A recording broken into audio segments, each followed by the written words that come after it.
molecules have you might say, every atom has a nucleus and it has then electrons around that. And the protons should balance the electrons. Well, when you lose an electron, then that makes that chemical very reactive because it wants another electron back. So you'll have two chemicals that join together. Like, for instance, hydrogen and oxygen join together to form water.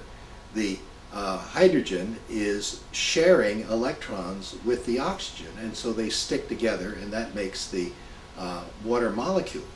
Well, but if during a disease process or some abnormal reaction within the body, an electron is just lost, then that becomes a free radical. That molecule is sitting there with having lost an electron, and it will glom on to just anything. And so that if it's sitting next to some sort of a protein, it will glom onto that protein and cause some part of the disease or symptoms. So the ascorbate molecule itself carries two extra electrons in its outer ring. When the electrons are given up, it becomes dehydroascorbate. So that every molecule of ascorbate has the ability to give up two electrons, and then actually when it breaks down completely, probably it can release two or four more electrons. But in any event, these electrons neutralize the free radicals.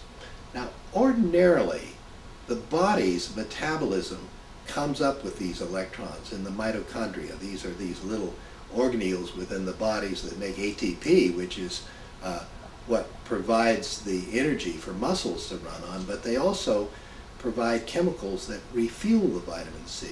So the vitamin C is used over and over again. But the mitochondria can only do this at a certain rate. And here is the key, is that the body has the ability to provide these electrons only at a certain limited rate. And if this rate is exceeded, then inflammation occurs. That's when we get sick. Whenever we get redness, swelling, or pain in any part of the body, at least in that part of the body, the ability to supply the electrons to neutralize those free radicals have been exceeded. So that if we literally flood the body with vitamin C in those areas, we will neutralize those free radicals at that point.